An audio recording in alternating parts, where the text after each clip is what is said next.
우리가 살아가는 사회에서 이 출산의 문제는 굉장히 중요한 문제입니다. 왜냐하면 출산을 해야 경제 인구가 생기고요. 또 잘 아시다시피 경제 인구가 이 경제 활동을 해야 단순히 그들이 먹고 사는 것만이 아니라 노후 세대도 안락한 삶을 살아갈 수 있기 때문입니다. 그런데 여러분께서 잘 아시지만 이 세상을 보면 이제는 점점 아이를 낳으려 하지 않습니다. 제가 말씀을 준비하면서 세계 출산율 통계를 좀 보았더니요. 그래도 1980년대까지는 가정당 3명 정도는 출산을 했습니다. 근데 1995년부터 2명 이하로 떨어졌고요. 이제는 거의 한 자리 한 명의 숫자인데 2020년 통계에서 보면 캐나다는 1.5명으로 기록되어 있습니다. 그러니까 이제 두 가정에 두 자녀가 안 된다는 것이죠. 한국은 사실 이것보다 더 합니다. 2019년에는요. 0.92명, 한 명이 안 돼요. 그리고 2020년에는 0.84명. 전 세계에서 최고의 성적을 지금 기록하고 있습니다. 세상이 이런 것은 아무래도 예전만큼 가족의 개념이 있지 않고요. 또 출산에 대한 생각도 많이 달라졌기 때문입니다. 사람들에게 있어서 삶의 질이냐 아니면 자녀냐 둘 중에 하나를 택하라 이렇게 묻는다면 예전에는 당연히 자녀다 이런 대답이 올등했습니다. 하지만 지금은 점점 사람들이 삶의 질을 선택하는 비중이 높아지고 있습니다. 아이를 싫어하는 게 아니에요. 아이를 좋아합니다. 그런데 잘 아시다시피 현실 육아 문제 쉽지 않습니다. 그리고 치솟는 생활 물가 이것도 쉽지 않습니다. 그리고 개인의 목표 때문에 아이보다는 내 삶이 우선시 되고 있습니다. 그래서 한때는 무자식이 상팔자라는 말이 세상에 돌 정도였습니다. 우리가 안 그런 것 같지만요. 이 출산율 하나만 놓고 봐도 삶의 질이냐 자녀냐라고 할 때 삶의 질을 선택하는 것이 점점 높아지는 것을 보고만 있더라도 우리가 알 수 있는 것은 무엇이냐면 우리는 알게 모르게 아이를 무시하고 있다는 것을 알 수 있습니다. 교회도 비슷합니다. 교회가 교육 중요시하게 여깁니다. 그렇죠? 그런데 교회가 교육을 중요시하게 여기는 것 같지만 현실을 냉정히 보면 꼭 그렇지만은 않다는 것을 우리가 알 수 있습니다. 자, 이민교회와 한국교회를 한번 좀 생각을 해볼게요. 자, 여러분 한국이나 이민교회를 보면 좀 큰 교회를 보면 교육부 목사님이 계시고 그리고 어른을 담당하는 교구 담당 목사님이 계십니다. 그런데 교육부 목사는요, 이제 막 목사 안수를 받으신 젊은 목사님들이 대부분입니다. 이러다가 이분들이 2, 3년 지나서 교구 목사로 가게 되면요, 승진했다는 느낌을 받습니다. 여러분, 교회에서 선임 목사님, 부목사님 중에 선임 목사님이 교육 목사 하는 분 보셨습니까? 이런 것을 보면 교회는 교육을 외치지만 실제로는 교인 관리가 더 중요하게 여기고 있는 것을 우리가 알 수 있습니다. 제가 사는 동네에 캐네디언 교회가 하나 있어요. 놀라운 것은요. 2009년도 제가 처음에 왔을 때 아이들 성경학교 거기로 보낸 적이 있는데 그때 교육부 목사님이나 지금이나 똑같아요. 한 분입니다. 아마 그 전부터 아마 그분은 계셨을 것 같습니다. 이걸 보면 자기 할 일이 분명히 있고요. 그리고 부서로 사람을 차별하지 않는다는 것이고 그만큼 교회들이 각 부서 맡은 것에 대해서 그만큼 책임을 지고 또 비중 있게 둔다는 바로 그런 부분입니다. 그래서 사실 엄밀히 말하면 교육 목사의 역할이 더 크다고 이야기할 수 있습니다. 전도자로 유명했던 D.L. 무디가 주일 학교 교사를 하면서 전도 훈련을 받고 전도를 나간 적이 있습니다. 이제 전도를 하고 돌아와서 전도 보고를 하는데 사람들 앞에 서서 D.L. 무디가 이런 보고를 합니다.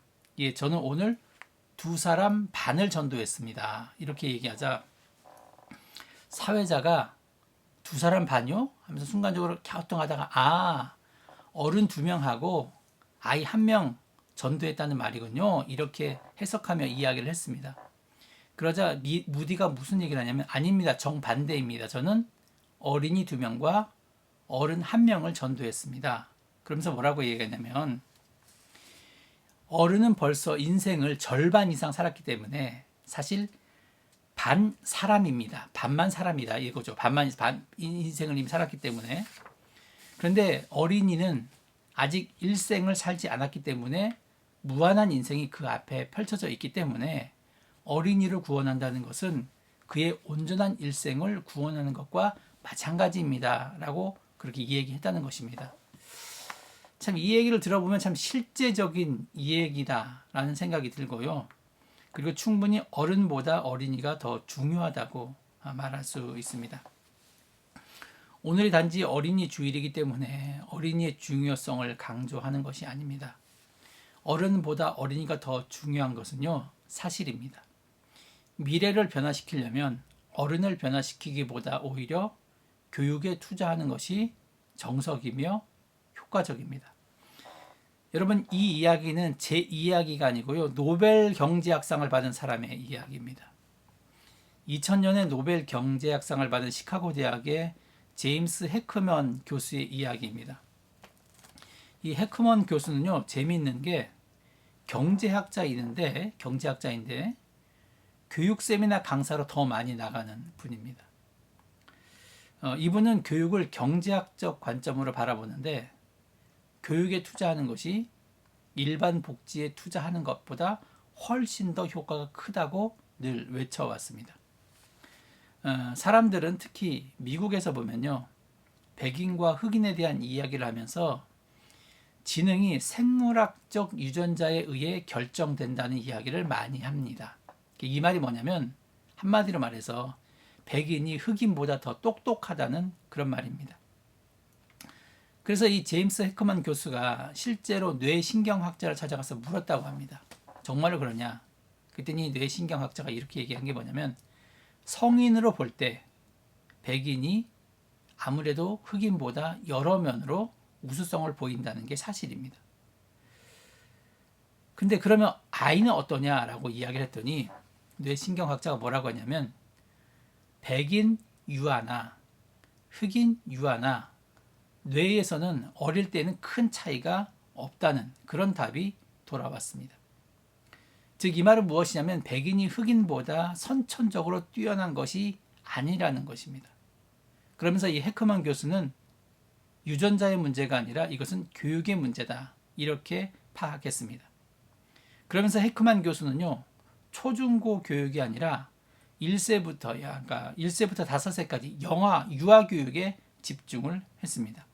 그러면서 유아 시기에 제대로 된 어머니 품과 인성 교육의 기회가 제공되면 고등교육과 양극화 해소 비용과 사회복지 치안에 엄청난 비용을 쏟아내는 것보다 훨씬 더 경제적이라는 것을 수많은 통계와 40여 년에 걸친 연구를 통해 증명해냈습니다. 범죄자를 교화시키려고 아무리 많이 투자하고 경찰을 투입하고 교도소를 많이 짓는 것보다 오히려 유아에게 투자하는 것이 더 훨씬 효과적인데 문제는 이런 교육은 한 30년이 지나야 효과를 볼 수 있어요. 그러니까 이 일을 하지 않으려고 했죠. 그런데 오바마 대통령이 재선되자마자 바로 이 일을 시작합니다. 왜냐하면 더 이상 오바마는 대통령이 될 일이 없기 때문에 표를 의식하지 않아도 된다는 거죠. 그래서 오바마 대통령이 재선되자마자 제로 투 5 플랜이라고 해서 0세부터 5세까지 유아교육에 대대적인 투자를 하는 그런 계획을 펼친 적이 있습니다. 이런 것을 보면요, 교육에 대한 것은 아무리 강조해도 지나치지 않는다는 것을 우리가 알 수 있습니다. 자, 이제 오늘 말씀으로 한번 들어가 보겠습니다. 마태복음 18장은 예수를 주로 모신 새로운 공동체 상호간 혹은 신자 상호간의 관계성에 관한 말씀입니다. 그리고 오늘 말씀은요, 특별히 겸손과 인간 존중에 관한 말씀입니다. 오늘 말씀에서 천국에서는 누가 큽니까? 이 질문이 발단이 되었습니다. 천국에선 누가 큽니까? 라고 할 때 이 크다에 해당하는 헬라어는 메이존인데 크다라는 뜻이 제일 먼저 나오고요. 그리고 위대하다는 뜻도 함께 포함되어 있습니다. 그러면 천국에서는 누가 더 위대합니까? 이 질문이 되는 것입니다. 근데 여기서 천국, 즉 하늘나라는 반드시 죽어서 가는 천국을 가리키는 표현이 아닙니다. 오늘 말씀 본문의 맥락으로 볼 때 제자들은 예수께서 세우실 천국의 진정한 의미를 오해하고 있습니다.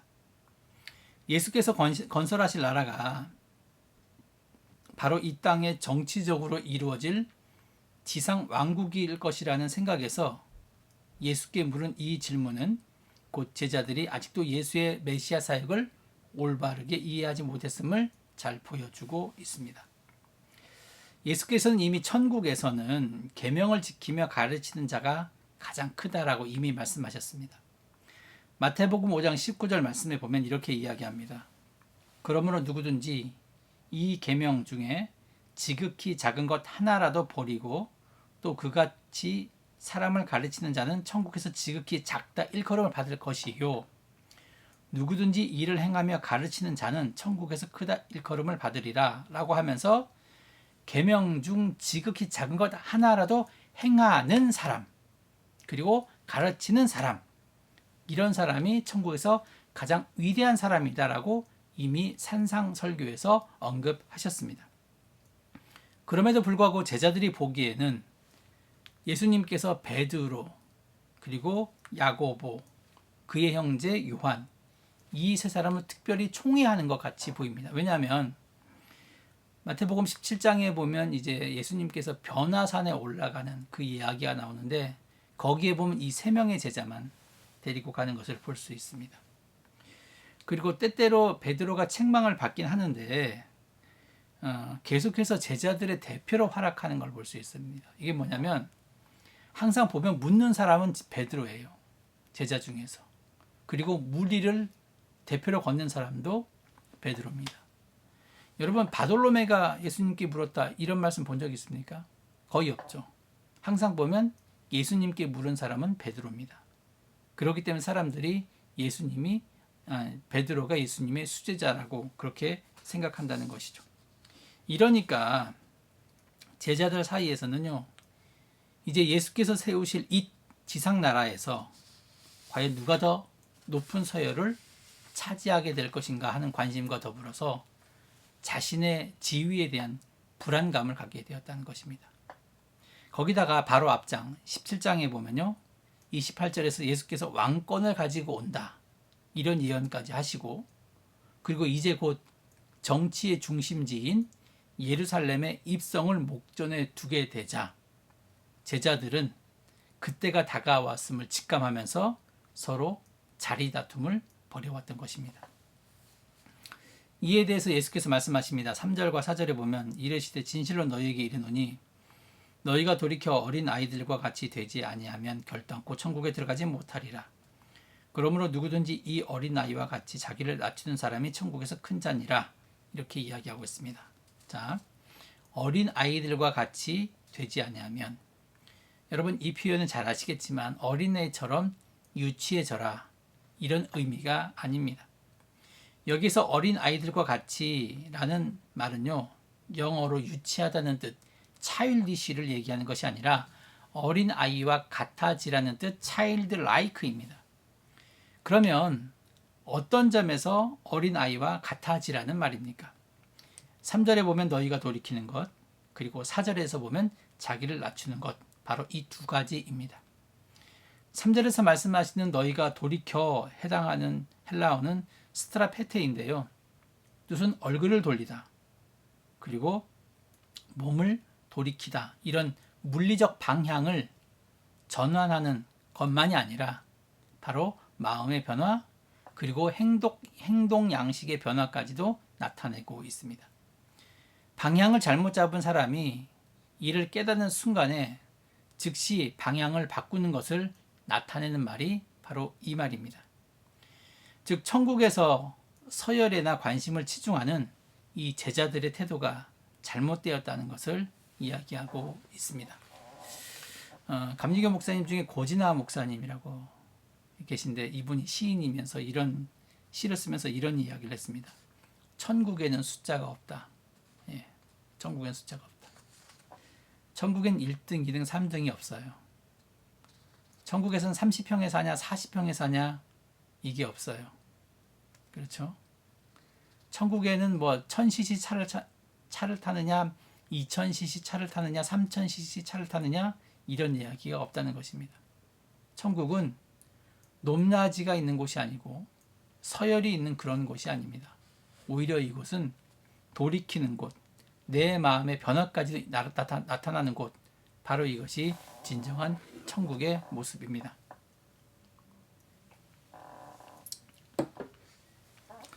특별히 예수께서 제자들이 천국에 들어가기 위해서 어린아이들과 같이 되어야만 한다고 하는 것은 그들이 장성한 어른으로서 지금까지 가지고 있던 가치관을 철저히 버려야 한다는 것을 의미하는 것입니다. 제자들은 주님과 함께 하면서도요, 가치관이나 생각에 거의 변화가 없이 이전과 같은 상태였습니다. 이것은 결코 작은 문제가 아닙니다.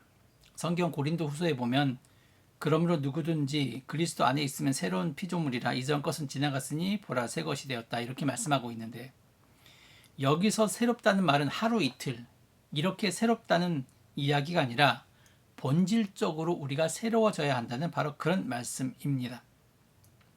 따라서 우리가 신자인 것이 확실하다면요, 우리의 생각, 우리의 가치관이 바뀌어져야 합니다.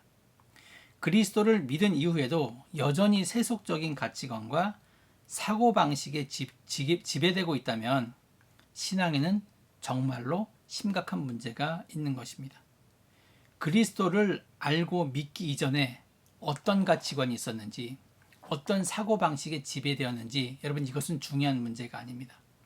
그리스도를 믿어서 하나님의 자녀가 된 지금도 이런 가치관을 버리지 못하는 것이 정말로 심각한 문제입니다. 그래서 예수님께서는 천국에 들어갈 수 있으려면 우리의 모든 것이 바뀌어져야 된다라고 그렇게 이야기하고 있습니다. 4절에 보면 나추는 바로 이렇게 이야기하고 있는데 여기에 해당하는 헬라어는 타페이노세이라고 하는데 기본적으로 평지를 만들다라는 뜻을 가지고 있으면서 동시에 낮아지다, 비천에 처하다, 그리고 겸손하다는 뜻으로 사용되고 있습니다. 따라서 자기를 낮춘다고 하는 것은요, 어린아이처럼 겸손한 자세로 낮아져서 자발적으로 남을 섬기며 순종하는 종의 도리를 다하는 것을 의미합니다. 결국 예수님께서 말씀하시고자 하는 요지는 어린아이와 같이 자기를 낮추는 인격적 특성, 즉 겸손에 있습니다. 성서 주석가 바클레이가 이런 이야기를 했습니다. 어린아이와 관련해서요. 그는 자기를 내세우는 대신 도리어 뒤로 좌취를 감추려 하며 자기를 나타내기를 원하지 않고 알려지지 않는 자리에 머물러 있으려 한다. 이런 이야기를 했습니다. 예수께서 제자들에게 요구하신 것이 바로 이것입니다. 그들이 어떤 위치에 있든지 자기를 내세우거나 나타내고자 애쓰지 말고 알려지지 않은 자리에 머물도록 힘쓰라는 것입니다. 이러한 겸손은 예수님의 인격적 특성이기도 합니다. 우리가 천국에서 큰 자가 되려고 하면 반드시 예수님께서 보여주신 모범을 쫓아서 자기를 낮추는 자가 되어야 합니다. 자기를 낮추지 않고서는요, 천국에서 큰 자가 될 수 없습니다. 그래서 어거스틴이 신자에게 요구되는 가장 큰 미덕 이야기하면 첫째도 둘째도 셋째도 모두 겸손이라고 가르친 것은 굉장히 우리들에게 의미심장합니다. 하나님은 겸손한 사람들에게 은혜를 주시고 높이시지만 교만한 자들을 미워하시고 대적하십니다. 겸손을 최고의 미덕으로 알고 항상 자기를 낮추는 그 사람이 천국에서 가장 큰 자입니다. 자, 5절과 6절 말씀 보겠습니다. 또 누구든지 내 이름으로 이런 어린아이 하나를 영접하면 곧 나를 영접함이니 누구든지 나를 믿는 이 작은 자 중 하나를 실족하게 하면 차라리 연자 맷돌이 그 목에 달려서 깊은 바다에 빠뜨려지는 것이 나으리라. 상당히 무시무시한 말씀입니다. 5절 말씀은 어린아이를 영접하는 것이 주님을 영접하는 것이라 말씀하고 있고 6절에서는 작은 자에게 상처를 주는 것에 대한 경고의 말씀을 하고 있습니다. 여러 해석이 가능하지만 이 말씀은 너무 분명합니다. 어린이를 대하는 모습을 보면 하나님이 다 안다는 것입니다. 말 못하는 아이, 권리를 주장 못하는 아이, 그런 아이처럼 연약한 사람을 대하는 걸 보면 그 사람의 정체가 드러난다는 것입니다. 실제로 그렇습니다. 사람의 됨됨이는 어린아이와 약한 사람 대하는 걸 보면 정확히 보입니다. 자, 이 대목에서 교회가 어린이, 작은 자, 연약한 사람을 어떻게 대하고 있는지 살펴보겠습니다. 이미 말씀드렸지만 천국에서는 사회적인 신분이나 지위가 어떠하든지 개의치 않고 그들을 섬기는 사람이 가장 큰 자입니다. 사람이 이렇게 모든 것을 받아들일 수 있으려면요, 이해심이 있어야 해요. 그들이 왜 그럴 수밖에 없는지 그 원인을 알아야 합니다. 그러면 최소한 대화는 됩니다. 그러면 최소한 갈등은 없게 됩니다. 근데 요즘 교회를 보면 때로는 너무 폭력적인 모습이 나타나는 것을 볼 수 있습니다. 자신이 정해놓은 그 진리의 테두리가 있어서요, 그 테두리를 넘으면 절대로 인정하려고 하지 않습니다. 가끔 여러분 유튜브나 카톡으로 어떤 목사님들이 이야기하면서 WCC가 뭐 적그리스도다, 마귀를 대표한다, 뭐 이런 영상이나 카톡 그런 것들을 아마 보신 분들이 있을 거예요. 여러분, 전 세계 WCC에 가입된 교회가 몇 프로 되는지 아십니까? 전 세계 교회 중에서요. 거의 모든 교회들이 WCC에 가입되어 있습니다. 예. 미국의 대부분, 유럽의 대부분, 하여튼 전 세계의 모든 교회들이 WCC에 가입되어 있어요. WCC에 가입되지 않은 교회들은 1, 2%도 안 돼, 전 세계 교회 중에서. 100명이 있는데 99명이 맞다라고 하고 1명이 틀리다라고 하면 일반적으로는 그 99명의 의견을 존중해 주는 것이 나쁘지 않습니다. 근데 유독 WCC에 대해서 비판하는 동네가 어디냐면 한국하고 한국이 선교한 몇 나라들밖에 없습니다. 1, 2% 되는 사람들이 전 세계 모든 교회들이 잘못됐다는 거예요. 그럼 캐나다 교회들도 다 잘못된 교회들이고요. 미국에 있는 모든 교회들도 거의 대부분 교회도 잘못되고 있는 것이고요. 유럽만이 아닙니다. 아프리카에 있는 모든 교회들이 대부분 다 잘못된 길로 가고 있다고 이야기하고 있는 것이죠. 우리가 다른 사람에 대해서 이야기를 하려고 하면 최소한 그들이 어떤 노선인지, 그리고 그들이 왜 그럴 수밖에 없는지 이것에 대해서 분명히 이해를 하고요. 그것에 대해서 한번 같이 이야기를 해보는 이런 태도가 더 성숙된 것이지, 진리를 정해놓고서 이 진리의 금을 넘어서자마자 바로 칼로 내쳐버리고 하는 이런 모습은 별로 좋은 모습이 아닙니다. 요한복음 8장에서 늘 얘기하는 것이지만 가늠하다 현장에서 붙잡힌 여인, 진리라는 테두리 안에 있다고 하면 이 여자는 죽어야 됐습니다. 물론 용서할 수 있어요. 만약에 내 딸이라고 하면 용서하겠죠. 사람의 마음은 참 이상한 게, 내 며느리라면 여러분 어떻게 하실 것 같습니까? 예. 절대 용서하지 못하죠. 그렇기 때문에 우리가 왜 그럴 수밖에 없는지 그 원인에 대해서 한번 생각해 볼 필요가 있고, 그 다음에 판단을 해도 그것은 늦지 않다는 것입니다. 지금 세상은 포스트 모던 시대입니다. 이 포스트 모던 시대의 특징은 뭐냐면요, 보편적 진리 그리고 거대 담론이 사라집니다. 예를 들어서 과거에는 뭐 민족 문제, 통일 문제, 뭐 이런 큰 개념이 있었어요.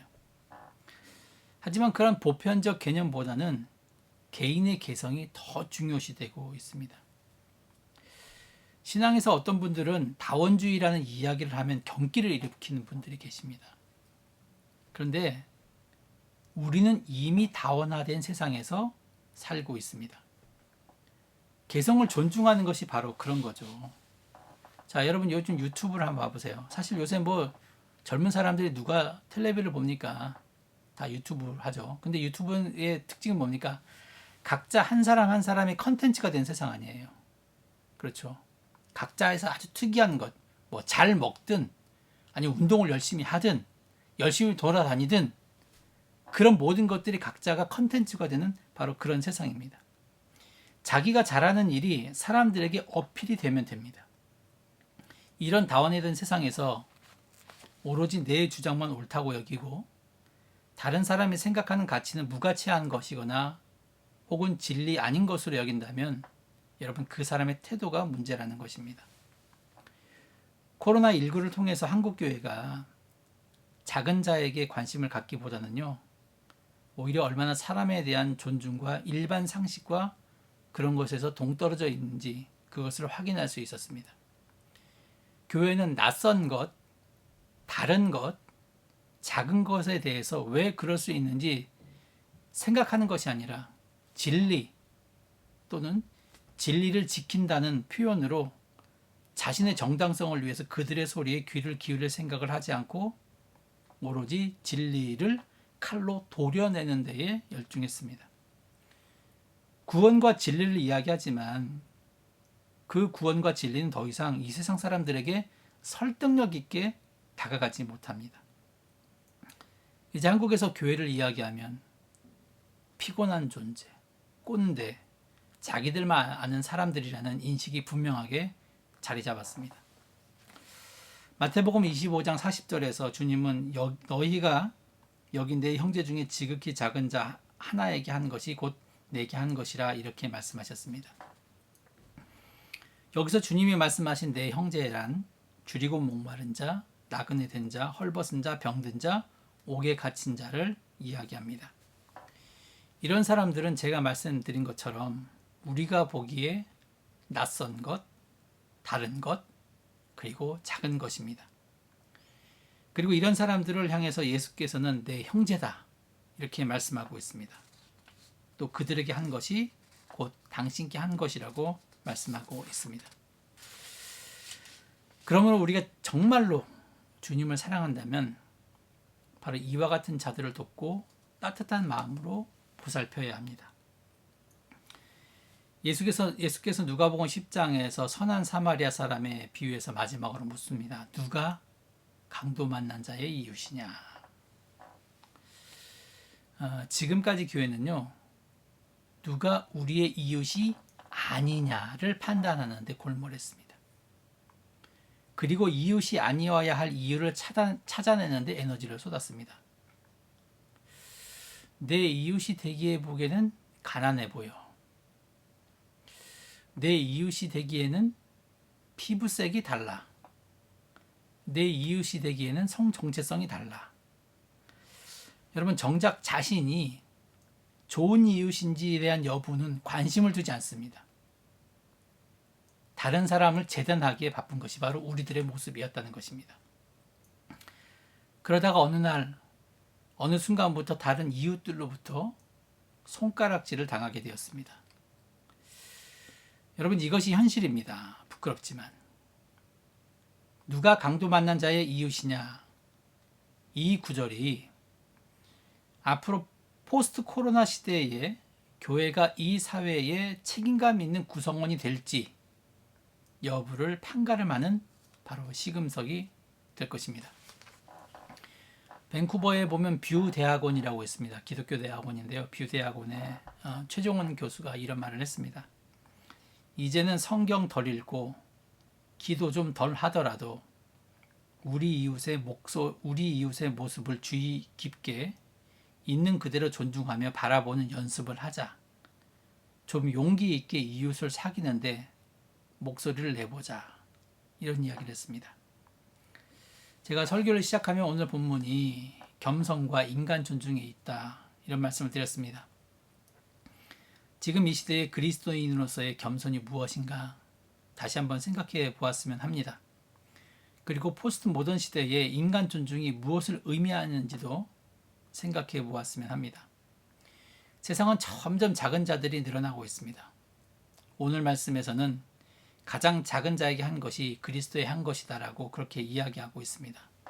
왜냐하면 신은 작고 보잘것없다고 여겨지는 자들과 함께 하기 때문입니다. 여러분, 어린이는 우리의 미래입니다. 소중하고 축복을 받으면서 자라나야 합니다. 아울러 우리 주위의 작은 자 역시 우리의 미래입니다. 바로 이들을 대하는 것으로 우리의 미래가 결정되기 때문입니다. 작은 자를 대하는 것으로 우리 신자의 미래가 결정되기 때문입니다. 결국 어린이를 잘 키우고 작은 자 중 하나를 배려하는 것은 나를 위한 것입니다. 그들을 축복하는 것이 나를 축복하는 것입니다. 2021년 어린이 주일에 조금 무거운 이야기를 드렸지만 오늘 주님께서 우리에게 전하시는 말씀을 깊이 되새기는 저와 여러분이 되시기를 간절히 축원합니다.